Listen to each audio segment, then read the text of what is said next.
Chapter 1. Ghosts and Goodbyes. The hospital room smelled of antiseptic and death. Lieutenant Commander Dustin Hardin stood at his mother Beverly's bedside, watching her chest rise and fall in shallow, labored breaths. The machines beeped rhythmically, counting down the final moments of a life that had been both his anchor and his agony. "Dustin," she whispered, her voice barely audible. Her hand, paper-thin and cold, reached for his. He took it gently, the way he'd learned to handle fragile things during his 12 years in the Navy, with respect and careful precision. "I'm here, Mom. Victor, he's not what you think. I should have told you." She coughed, her body convulsing. "The papers, in the attic, blue box. Mom, don't try to talk. Save your strength." "No time." Her eyes, once vibrant brown, now dulled by cancer, locked onto his. "He married me for. I was stupid. Thought he loved me. But the house, the money your father left. I kept it separate. It's yours. All of it. Don't let him." The machine screamed. Nurses rushed in. Dustin was pushed aside as they worked frantically, but he knew. He'd seen death before, in the waters off the Horn of Africa, in the faces of men he couldn't save. This was different. This was his mother. Beverly Schmidt Hardin Robles died at 11:47 p.m. on a Tuesday in March. Victor Robles didn't arrive until midnight. He burst through the door with theatrical grief, his salt and pepper hair disheveled, his expensive cologne preceding him like a warning. At 58, he maintained the physique of a man who spent more time at the gym than at his consulting firm, a business Dustin had never quite understood. "Beverly, my love." Victor's performance was Oscar-worthy, complete with trembling hands and tears that appeared on cue. Dustin stood in the corner, his 6-foot frame rigid, arms crossed. He wore his dress blues. He'd been called from the base where he was overseeing training exercises. The uniform felt heavy with the weight of what he'd witnessed over the past 3 hours. "She's gone," Dustin said flatly. Victor's grief evaporated for a fraction of a second, his eyes darting to Dustin with something that looked like calculation before the mask slipped back into place. "My poor Beverly. We had so little time together. 7 years. They'd been married 7 years. 7 years of Victor's condescending smirks, his barely veiled contempt for Dustin's military career, his slow erosion of Beverly's independence. Dustin's wife, Katrina, appeared at his side. She was 32, 5 years younger than Dustin, with intelligent green eyes and auburn hair pulled back in a practical ponytail. They'd met 4 years ago when she was working as a trauma counselor at the VA hospital. She understood what he'd been through in ways most civilians couldn't. "Dustin, we should go," she said softly, her hand on his arm. "Yes, run along, Dustin," Victor said, his voice dripping with false concern. "This must be so hard for you, playing dress-up in your little uniform while your mother was dying." Katrina's grip tightened on Dustin's arm. She knew the signs, the slight tension in his jaw, the way his hands slowly unclenched. He was a man trained in combat, in strategic thinking, in patience. Victor had no idea how dangerous it was to provoke him. "We'll talk at the funeral," Dustin said, his voice controlled. "About Mom's wishes." "Oh, we'll definitely talk about your mother's wishes," Victor replied, and something in his tone made Dustin pause at the door. 3 days later, the funeral was a small affair at Riverside Cemetery. Beverly hadn't wanted fanfare. The mourners included Dustin and Katrina, a handful of Beverly's friends from her book club, and Victor, who stood apart with a woman Dustin didn't recognize, brunette, mid-40s, wearing too much jewelry for a funeral. "Who's that with Victor?" Katrina whispered. "No idea. Probably some business associate." The woman's name was Graciela Doty, and she watched Dustin with an intensity that made him uncomfortable. Her eyes kept flicking between him and Victor, as if measuring something. After the service, as mourners offered condolences, Victor approached with his lawyer, a thin man named Russell Berry who looked like he'd never smiled in his life. "Dustin, we need to discuss the estate," Victor said. "Not here. Not now. I'm afraid it can't wait. Your mother had debts. The house, her medical bills, they've left the estate in a precarious position. As her husband, I have certain legal rights." Dustin's best friend and former Navy brother, Clay Erickson, materialized beside him. Clay was a mountain of a man, 6'4", with the build of someone who could bench press a car. He'd served with Dustin in the Gulf, Had been there the night Dustin earned his Navy Cross. Everything okay here? Clay's voice was deceptively calm. Victor stepped back. Just discussing family business. Then you won't mind doing it at a more appropriate time, Clay suggested, and it wasn't really a suggestion. Victor's eyes narrowed. Fine. My lawyer will be in touch. But Dustin, you should know, I'm not leaving empty-handed. Your mother and I built a life together. I deserve compensation for my contributions. After Victor left, Clay turned to Dustin. That guy's a piece of work. He's been like that since Mom married him. Constant jabs about the Navy being for weaklings and boys who can't make it in the real world. Dustin watched Victor's Mercedes pull away. He called my uniform, playing dress-up, the last time we had dinner together. That was 6 months ago. Mom invited us.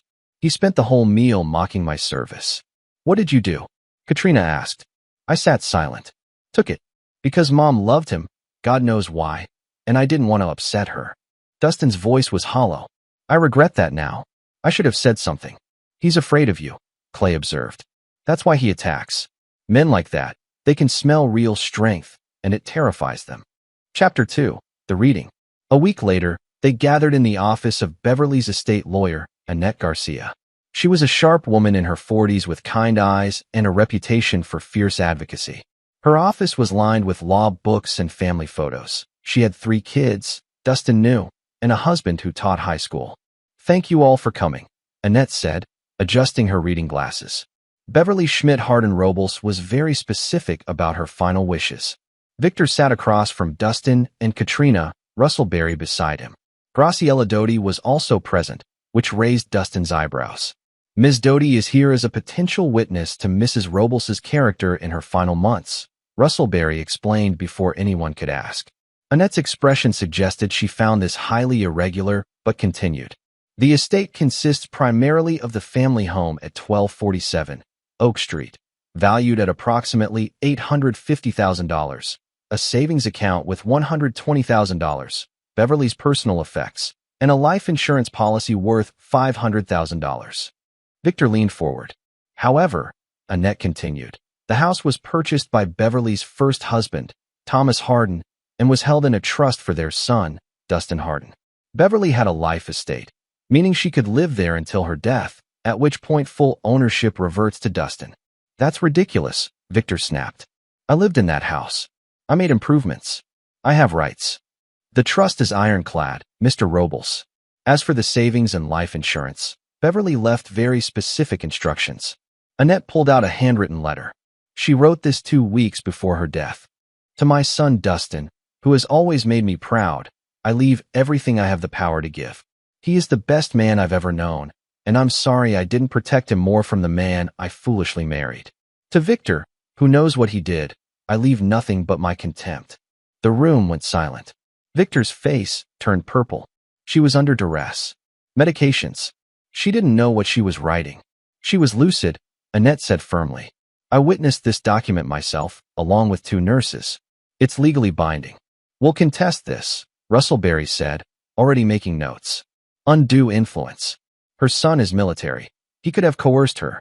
Dustin laughed, a bitter sound. I've been deployed for most of the past 7 years. I barely saw her.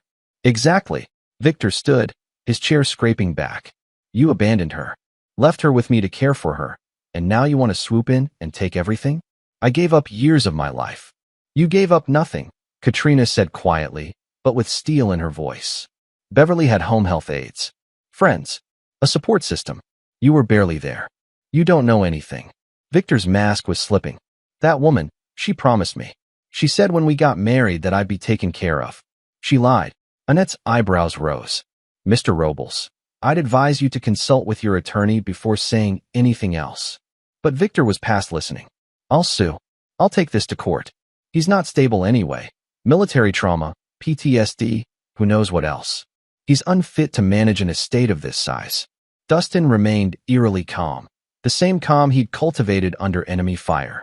Do what you need to do, Victor. As they left the office, Clay was waiting in the parking lot.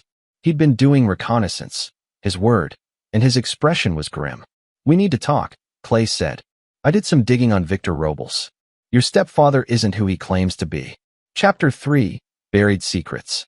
They met at Dustin and Katrina's modest home near the base, a 3-bedroom ranch they'd bought 2 years ago. Clay spread documents across the dining room table like a mission briefing. Victor Robles, Clay began, formerly Victor Mendez. Changed his name 12 years ago after his second wife died under mysterious circumstances. No charges were filed, but the insurance company paid out $300,000. Second wife. Dustin leaned forward. Mom was his third that we know of. First wife divorced him, took everything in the settlement. Second wife, Elena, died in a car accident. Single vehicle, drove off a cliff. The investigation was closed quickly. Too quickly. I have a friend in the police department who pulled the file. There were inconsistencies, but the lead detective was convinced to drop it. Katrina pulled up her laptop. I'll search for Elena Mendez. But wait, there's more. Clay continued. Victor's consulting firm? It's a shell. No real clients. No actual work. His income comes from somewhere else. I found property records. He owns 3 rental properties under various LLCs, all purchased with cash within 6 months of marrying his previous wives. He's a predator, Dustin said, the pieces falling into place. He finds women with money, marries them, takes what he can. And your mom figured it out, Katrina said, looking up from her screen. That's what she was trying to tell you in the hospital. The papers in the attic. She was documenting something. Dustin stood abruptly. We need to get into that house before Victor does. He has a legal right to be there as the surviving spouse, Clay cautioned. You go in, take things, that's theft. Could hurt your case. Not if I'm retrieving my personal property, Dustin countered. I grew up in that house. I have things in the attic, old military gear, my father's belongings. He can't stop me from getting my own stuff. They drove to the house at dusk. The white 2-story colonial looked different now, empty of his mother's warmth. Victor's Mercedes wasn't in the driveway. 15 minutes, Clay said, keeping watch. In and out. Dustin used his key. Mom had never asked for it back. The house smelled stale. Mail was piled on the hall table, and dirty dishes sat in the sink. Victor had already stopped caring now that Beverly was gone. The attic was accessed through a pull-down ladder in the hallway. Dustin climbed up, flashlight in hand. The space was cramped, filled with boxes and old furniture. He found his father's footlocker, his own boxes from high school and early Navy days. And then, tucked behind the Christmas decorations, a blue plastic box. Inside were files, bank statements, private investigator reports.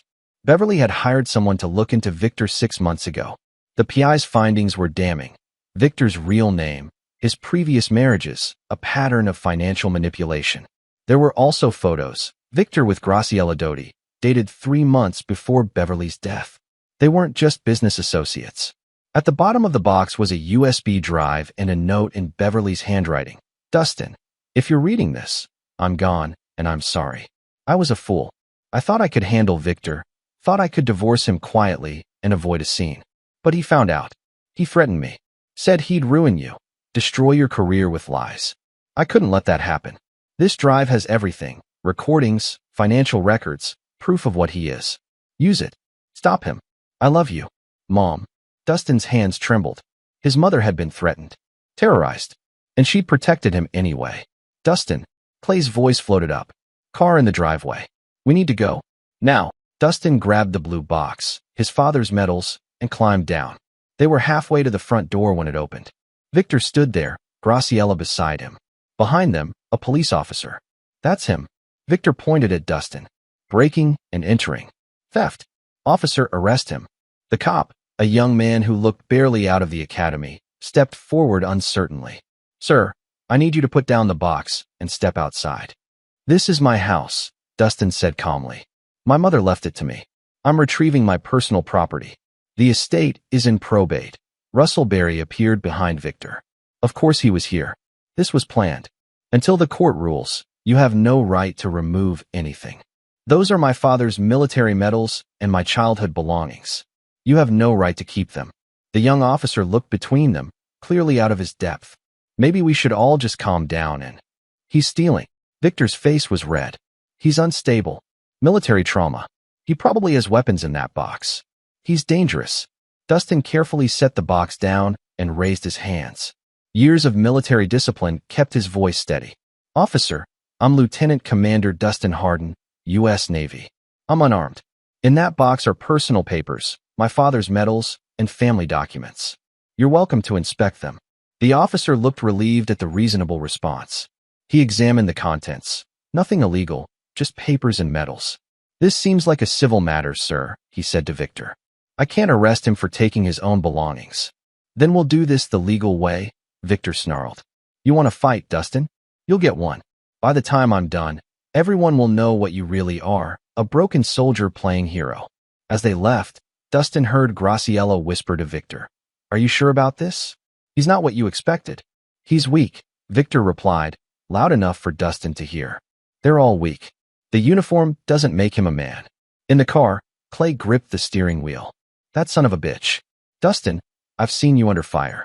I've seen you make decisions that saved lives while explosions were going off around us.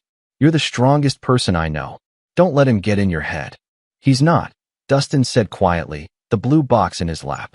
"He's just sealed his fate." Chapter 4, Legal Warfare. 2 weeks later, Russell Berry filed a lawsuit contesting Beverly's will and seeking half the estate plus $200,000 in compensation for emotional distress and loss of consortium. The claim described Dustin as mentally unstable, potentially suffering from PTSD, and likely to have influenced his mother through intimidation. Annette Garcia sat across from Dustin and Katrina in her office, the lawsuit spread before them. "This is garbage," she said bluntly. "But garbage we have to deal with. They're trying to delay probate, tie up the assets, make you settle just to end it." "What are our options?" Katrina asked. "We fight. But I need to know, Dustin, have you ever been diagnosed with PTSD? Any mental health issues on record?" "I did 6 months of counseling after my 3rd deployment," Dustin admitted. "Standard stuff. Processing what I'd seen. The Navy mandated it." "That's actually good," Annette said. "Shows you took care of your mental health. We can get your therapist to testify that you successfully completed treatment and were fit for duty. In fact, your service record would be helpful. I'll need copies." Dustin had brought his file. Annette read through it, her eyes widening. "Lieutenant Commander. Navy Cross. Silver Star. 3 Bronze Stars. You saved 47 lives during a maritime rescue operation under enemy fire." She looked up at him. "Why didn't you mention this?" "It's not relevant." "It's absolutely relevant. Victor is claiming you're unstable and unfit. Your record shows exemplary service and extraordinary heroism. This demolishes his case." "There's more," Dustin said, pulling out the USB drive. "My mother documented Victor's past, his previous marriages, his pattern of targeting wealthy women. And she recorded conversations. They listened to the audio files on Annette's computer. Beverly's voice, weak but clear. "Victor, I know about Elena. I know what you did. You know nothing, you stupid woman. Elena was an accident. The PI found the brake line was cut. You sabotaged her car. Prove it. You can't. And if you try to leave me, I'll destroy your precious son. I'll ruin his military career. I have connections. I'll make sure everyone knows what a violent, unstable psycho he is. Dustin is a hero. Dustin is a killer in a uniform. I'll make sure that's all anyone sees." The recording ended. Annette sat back, her face pale. We need to go to the police." "With what?" Dustin asked. "A recording that doesn't actually admit to murder? He threatened me, threatened my career, but he's careful. He never says anything actionable." "Then what do you want to do?" Dustin's eyes were hard. "I want to give him exactly what he's asking for. A legal fight. Let's make this public. Let's put Victor Robles on trial." Over the next week, they prepared. Annette filed a countersuit claiming harassment and demanding sanctions. She also contacted the local news, a reporter named Lee Michael who specialized in investigative journalism. Lee was a bulldog. Within days, she'd uncovered Victor's name change, his previous wives, the suspicious death of Elena Mendez. Her story ran with the headline, "Gold Digger or Killer? Local man's history of dead wives revealed." Victor's response was to escalate. He filed for an emergency hearing claiming Dustin had violated a restraining order no one knew existed until Berry filed it ex parte. "He got a judge to sign an order without you present," Annette explained. "Claims you threatened him. It's temporary, but if he makes it permanent, you can't go near him or the house." "I never threatened him." "Doesn't matter. It's your word against his." The hearing was set for 10 days out. Judge Isaac Stewart presiding. Chapter 5. Investigations. Clay Erickson was a man of many talents. An investigation was one of them. After leaving active duty, he'd worked private security, had contacts throughout the military and law enforcement community. When Dustin asked for help, Clay assembled a team. "We need to understand Victor's financials," Clay said at their strategy meeting. Also present were Tony Goodrich, a forensic accountant who'd served with them in the Navy, and Lynette Bishop, a private investigator who specialized in insurance fraud. "His consulting business is a front," Tony said, spreading financial records across the table. "But the money's real. He's pulling in about $200,000 a year from consulting fees paid by various LLCs. I traced them, shell companies, all of them. But the money originates from offshore accounts." "Money laundering?" Katrina asked. "Possibly. Or he's hiding assets from ex-wives, the IRS, or both." Lynette pulled up photos on her laptop. "I've been following Victor and Graciela Doty. They're not just friends. She's been living in a condo Victor owns, in Graciela's name, but he pays the mortgage. They've been together at least a year, maybe longer." "So he was cheating on Mom," Dustin said quietly. "More than that. Look at the pattern." Lynette laid out a timeline. Victor meets wealthy woman, courts her quickly, marries within 6 months. Within a year, starts affair with next target. Previous wife either dies or divorces. He moves on, takes whatever assets he can. Elena Mendez died 8 months after he started seeing Beverly, Clay noted. Beverly dies, and now he's with Graciela, trying to get Beverly's estate. "We need to prove Elena's death wasn't an accident," Dustin said. "If we can show a pattern." "We can't reopen a 12-year-old case without new evidence," Annette cautioned. "But we can use the pattern to show his character, his motives." "What about Graciela?" Katrina asked. "Could she testify against him?" "Why would she?" Lynette countered. "She's complicit. She's probably hoping to be wife number 4. Tony cleared his throat. "Actually, I found something interesting. Graciela Doty filed for bankruptcy 3 years ago.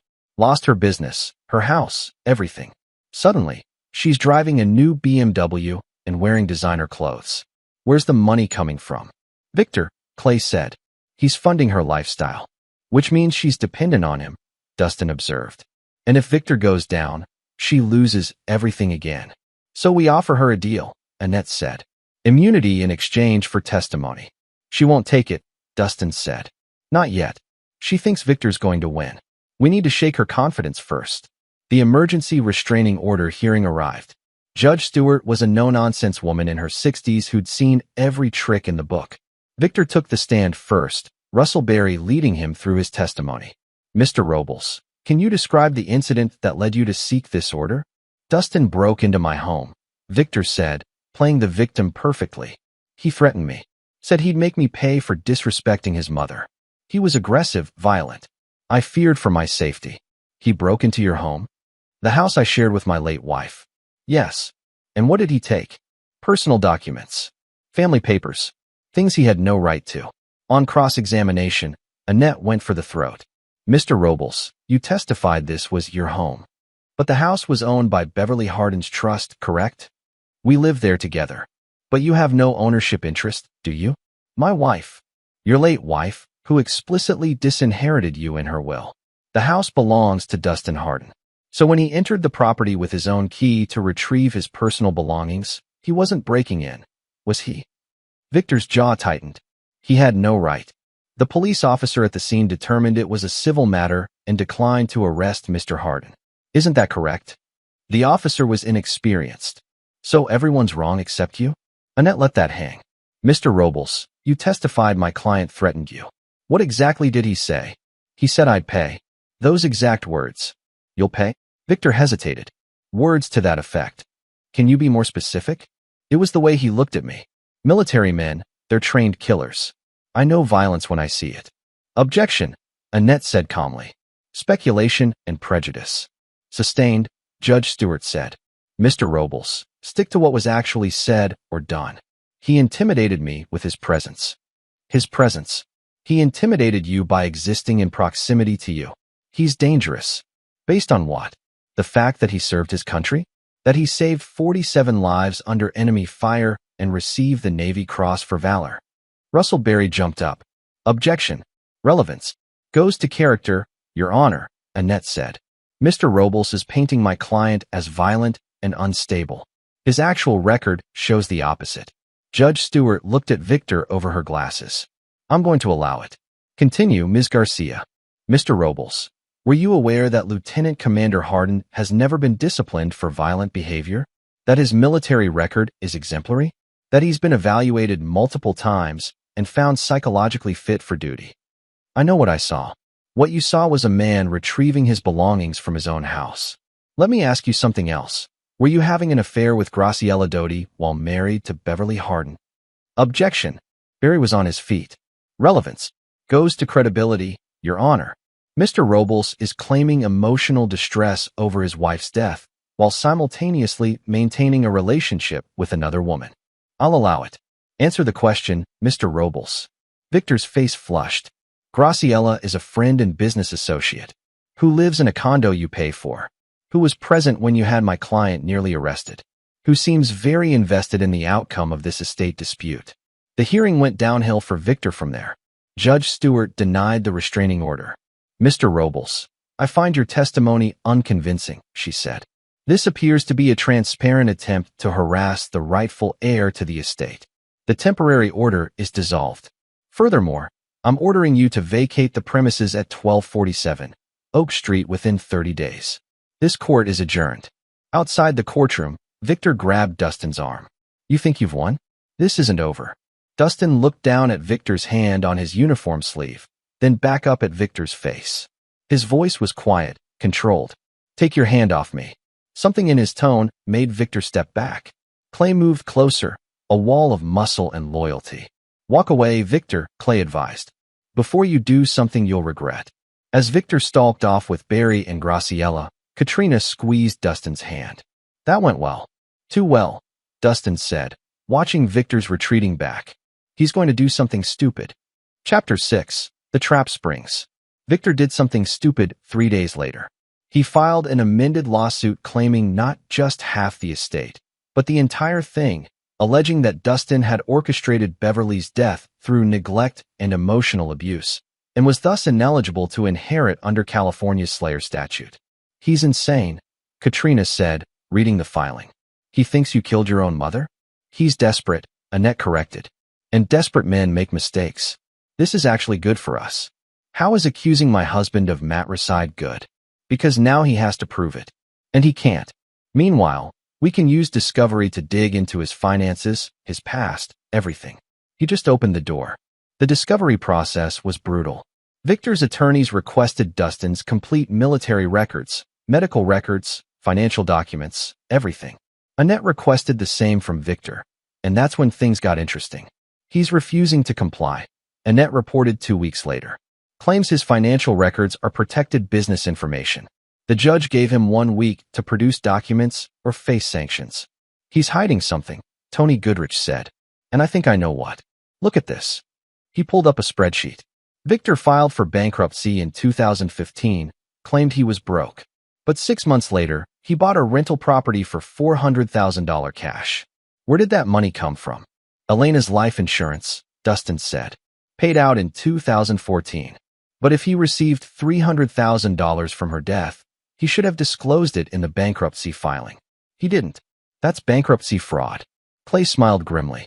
And if we can prove he committed fraud in the bankruptcy, we can reopen that case, which means all his assets could be seized. Not just that, Lynette Bishop added. I found something else. Graciela Doty's bankruptcy? She listed Victor Robles as a creditor. Said she owed him $50,000 for a business loan. He testified in her bankruptcy hearing that she'd never paid him back. But I have bank records showing he deposited exactly $50,000 into her account 3 months before she filed. He funneled money to her to hide it from his creditors, Annette said, then had her claim it as a debt to him in her bankruptcy. Bankruptcy fraud times 2, Tony grinned. That's a federal crime. They brought this information to the U.S. Attorney's Office. A prosecutor named Evan Nolan, young but aggressive, agreed to open an investigation. If this pans out, Evans said, we're looking at fraud charges, possible money laundering, maybe more. The problem is, we need someone to flip. These cases are hard to prove without inside testimony. Graciela, Dustin said. She's the weak link. Evan nodded. We could offer her immunity in exchange for cooperation. But approaching her is tricky. If she tells Victor, they'll destroy evidence. Let me talk to her, Lynette offered. Woman to woman. I can be persuasive. 3 days later, Lynette arranged to accidentally run into Graciela at a coffee shop. What she learned was fascinating. She's terrified of him, Lynette reported. Victor's been getting more unstable. Drinking heavily. Angry outbursts.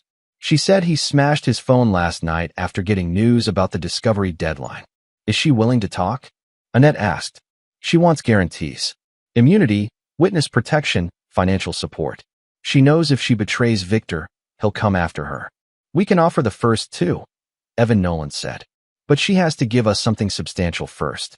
Evidence, testimony, something we can use. Lynette arranged a meeting. Graciela Doty arrived at Annette's office looking haunted, dark circles under her eyes, trembling hands. He's going to kill me, she said without preamble. If he finds out I'm here, he'll kill me like he killed Elena. The room went silent. You have proof he killed Elena Mendez? Evan leaned forward. He told me. He was drunk, angry that Beverly had changed her will. He said, I dealt with Elena when she tried to cut me out. I can deal with Beverly's brat too. Did he say how he dealt with Elena? He cut her brake lines. Made it look like an accident. He bragged about how smart he was, how the stupid cops never figured it out. Would you testify to that? Graciela nodded, tears streaming down her face. I didn't know what I was getting into. I thought he was just a businessman. But he's evil. He's planning something. He keeps talking about how Dustin needs to be dealt with before the trial. Dustin felt ice in his veins. Dealt with how? I don't know exactly. But he's been asking about your routine, where you work, when you're alone. He hired someone, a man named Darren Pratt. I don't know what for, but Victor paid him $10,000 cash. Clay immediately pulled up his phone, searching databases. Darren Pratt, arrested twice for assault, works as a freelance security consultant. He looked at Dustin. He's muscle, an enforcer. Victor's planning to hurt you, Katrina said, gripping Dustin's hand. We need to go to the police. And say what? Evan countered. That he hired someone for an unspecified purpose? We need more. Then we set a trap, Dustin said, his voice cold and calm, the voice of a military commander. We give Victor what he wants. An opportunity to deal with me. Chapter 7. The Ambush. The plan was simple. Make Dustin look vulnerable while actually controlling every variable. Clay arranged for cameras, backup, and a clear path to catch Victor and Darren Pratt in the act. You're bait, Clay said bluntly. I don't like it. I've been bait before, Dustin replied. Mogadishu, remember? Drew out the hostage takers while you flanked them. That was different.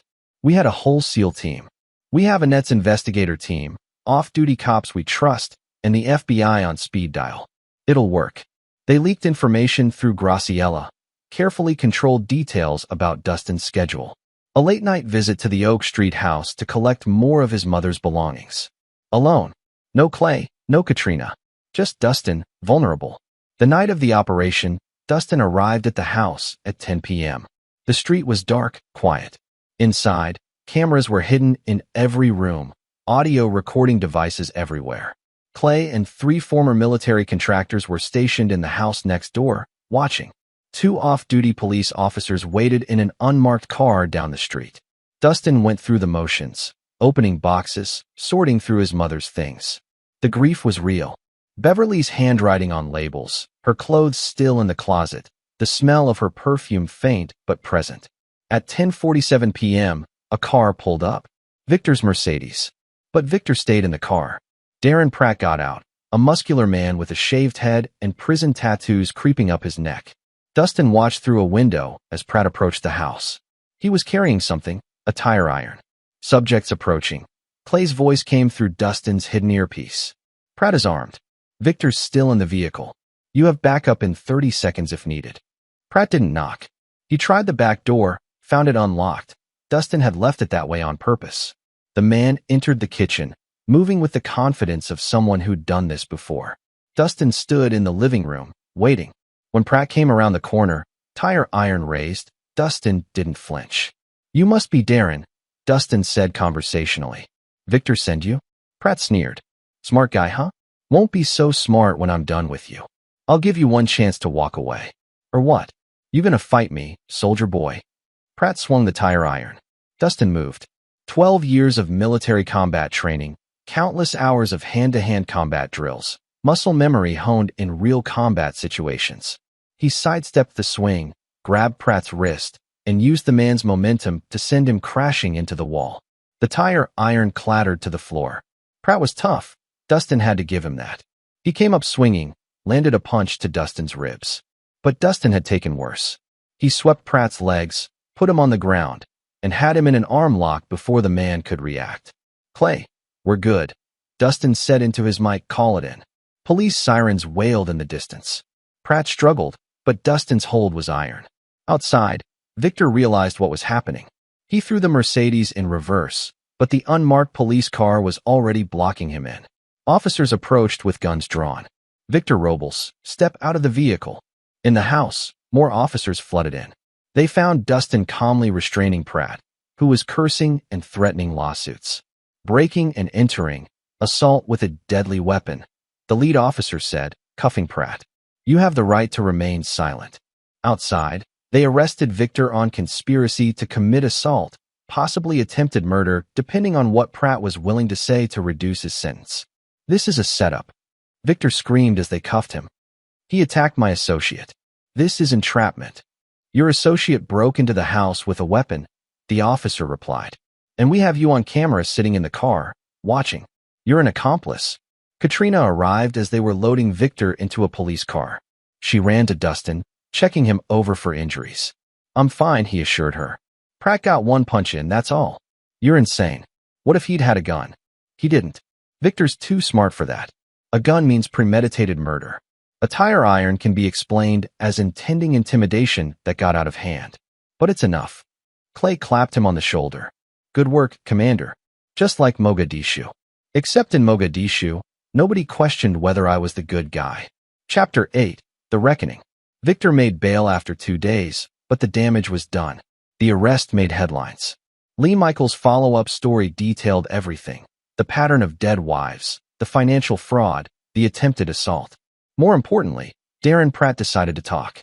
Facing serious prison time, he gave prosecutors everything. Victor had hired him to rough up Dustin, maybe break some bones, make it look like a random attack. Victor had paid $10,000 up front with another $15,000 promised after the job was done. With Pratt's testimony, Graciella's cooperation, and the financial evidence, federal prosecutors charged Victor with bankruptcy fraud, conspiracy to commit assault, and witness intimidation. They also reopened the investigation into Elena Mendez's death. "Her body was cremated," Evan Nolan explained, "so we can't get new physical evidence. But with Graciella's testimony about Victor's confession, we can present it to a grand jury. If they indict, we can charge him with murder." The estate lawsuit hearing was scheduled for 2 weeks later. The night before, Dustin sat in his home office, reviewing his mother's recordings one more time. Beverly's voice, weak but determined. "I should have left him sooner. I was afraid of what he'd do to Dustin. But I see now that my son doesn't need my protection. He's stronger than I ever gave him credit for. He's his father's son, brave, honorable, good. Whatever happens to me, I know Dustin will be okay. He always finds a way to do the right thing." Katrina found him there, tears on his face. She didn't say anything, just held him while he grieved, not just for his mother's death, but for the years she'd suffered in silence, trying to protect him from a monster. Chapter 9, Final Judgment. The courtroom was packed. Judge Isaac Stewart presiding. On one side, Victor Robles in an orange jumpsuit, his bail revoked after he'd attempted to flee to Mexico. Russell Berry sat beside him, looking like a man who'd taken a case he deeply regretted. On the other side, Dustin in his dress blues, Katrina beside him, Clay and the rest of his team behind them. Annette Garcia had a thick file of evidence and a list of witnesses. The hearing began with Russell Berry's motion to dismiss based on persecution of the defendant. Judge Stewart was unimpressed. "Your client is facing federal charges, Mr. Berry. That's not this court's concern. We're here to determine the validity of the estate claim." Berry called Victor to the stand. It was a disaster. Victor tried to play the grieving widower, but Annette destroyed him on cross-examination. "Mr. Robles, you testified that you loved Beverly Hardin. Is that correct?" "Yes." Yet you were having an affair with Graciela Doty while Beverly was dying of cancer? Graciela provided emotional support during a difficult time. Emotional support that included intimacy, financial support, and a promise that you'd marry her after Beverly died. Victor's jaw clenched. I was grieving. Before your wife was even dead? Convenient. Annette pulled out documents. Mr. Robles, did you or did you not attempt to have Beverly change her will 3 weeks before her death? I suggested she might want to provide for me. I'd given up years. You pressured a dying woman to disinherit her son so you could inherit money that wasn't yours. When she refused, you threatened her, didn't you? I never. We have recordings, Mr. Robles. Beverly recorded your threats. Would you like me to play them for the court? Russell Berry jumped up. Objection. Those recordings are illegally obtained. California is a one-party consent state, Annette countered. Beverly had every right to record conversations in her own home.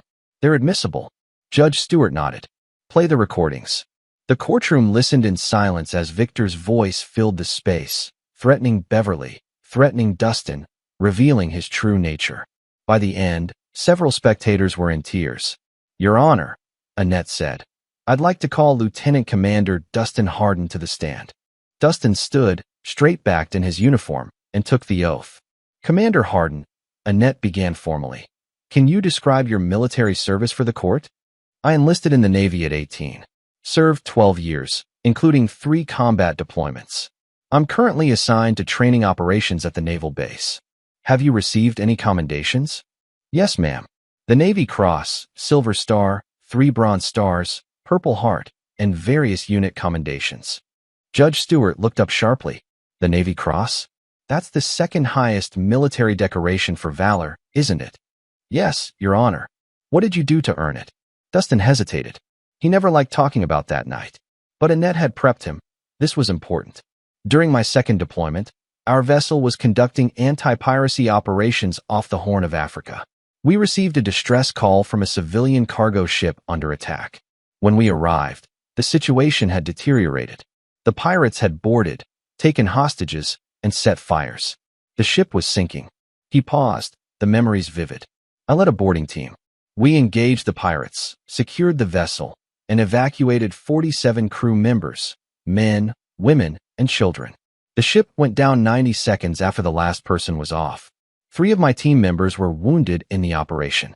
The courtroom was silent, and Mr. Victor Robles called this playing dress-up. Judge Stewart's voice was ice. Among other things, Your Honor, he frequently mocked my service, called the military a refuge for weaklings and boys who can't make it in the real world. At a family dinner 6 months before my mother died, he told me the uniform didn't make me a man. What was your response? I sat silent, Your Honor. My mother asked me to keep the peace. She loved him, despite everything, and I respected her wishes. Judge Stewart looked at Victor with open contempt, then at the case file in front of her. I've reviewed all the evidence in this matter. The testimony, the recordings, the financial documents. I've also reviewed the criminal charges pending against Mr. Robles. She removed her glasses. Mr. Robles, you came into this court claiming emotional distress and painting Lieutenant Commander Hardin as unstable and unfit to manage his inheritance. You described him as dangerous, violent, and psychologically damaged. Victor started to speak, but she held up her hand. What I see in front of me is a decorated war hero who saved 47 lives under enemy fire. A man who completed psychological counseling and was certified fit for duty by Navy psychiatrists. A man who maintained his composure even while being provoked and threatened by you. A man who, despite having every reason to respond violently to your insults, chose dignity and silence out of respect for his dying mother. She turned to Dustin. Commander Hardin, thank you for your service. Then back to Victor. As for you, Mr. Robles, you are a fraud, a predator, and quite possibly a murderer. Your claim to this estate is not just unfounded, it's obscene. She picked up her gavel. The estate claim is denied in its entirety. All assets pass to Dustin Hardin as specified in Beverly Hardin's will. Furthermore, I'm referring this matter to the District Attorney's Office for investigation of elder abuse. Based on the recordings played in this courtroom, there is probable cause to believe you financially and emotionally abused Beverly Hardin during her final months. Bang! The gavel came down. Additionally, Mr. Robles, I'm ordering you to pay Lieutenant Commander Hardin's legal fees in the amount of $47,000. This case was frivolous, malicious, and brought in bad faith. Russell Berry started to object, but Judge Stewart cut him off. I'm not finished. Bailiff, I want the district attorney's investigative unit in my chambers immediately. I have serious concerns about potential criminal activity that requires further investigation. As Victor was led away, still in his orange jumpsuit, he locked eyes with Dustin one last time. There was no defiance left, only the hollow look of a man who'd finally been beaten. Outside the courthouse, reporters swarmed. Lee Michael got to Dustin first. Commander Hardin, how does it feel to be vindicated? Dustin looked into the camera. This was never about vindication. It was about justice for my mother. She deserved better than Victor Robles. She deserved to be protected. I'm just sorry I didn't see what he was sooner. What's next for you? Back to work. I have sailors to train, a wife to love, and my mother's house to turn back into a home. And Victor Robles. That's for the justice system to decide. I have faith they'll do what's right. Epilogue, 6 months later. Victor Robles was convicted on 8 counts of bankruptcy fraud, conspiracy to commit assault, and elder abuse. The murder charge for Elena Mendez went to trial separately. Graciella's testimony, combined with new evidence from reopening the investigation, convinced a jury. Victor was sentenced to life in prison without parole. Darren Pratt took a plea deal and got 5 years. Graciela Doty received immunity in exchange for her testimony and entered witness protection. The house on Oak Street became a home again. Dustin and Katrina moved in, filling it with light and laughter. Beverly's book club friends visited often. Clay became a fixture at Sunday dinners. On the anniversary of Beverly's death, Dustin planted a garden in her memory. Roses, her favorite. As he worked the soil, he thought about strength, about what it really meant to be a man. It wasn't about violence or dominance or loud declarations. It was about protecting those you loved, standing firm in the face of cruelty, and knowing when to fight and when to show mercy. Victor had called him weak, but Victor was in prison, broken and alone. Dustin was home, surrounded by love, living a life his mother would be proud of. In the end, silence had been his greatest weapon, patience his strongest shield, and justice, though delayed, had been absolute. He was his father's son, his mother's pride, a warrior who knew that the truest victories were won not with fists, but with character. And that was enough. This is where our story comes to an end. Share your thoughts in the comments section. Thanks for your time. If you enjoy this story, please subscribe to this channel. Click on the video you see on the screen, and I will see you there.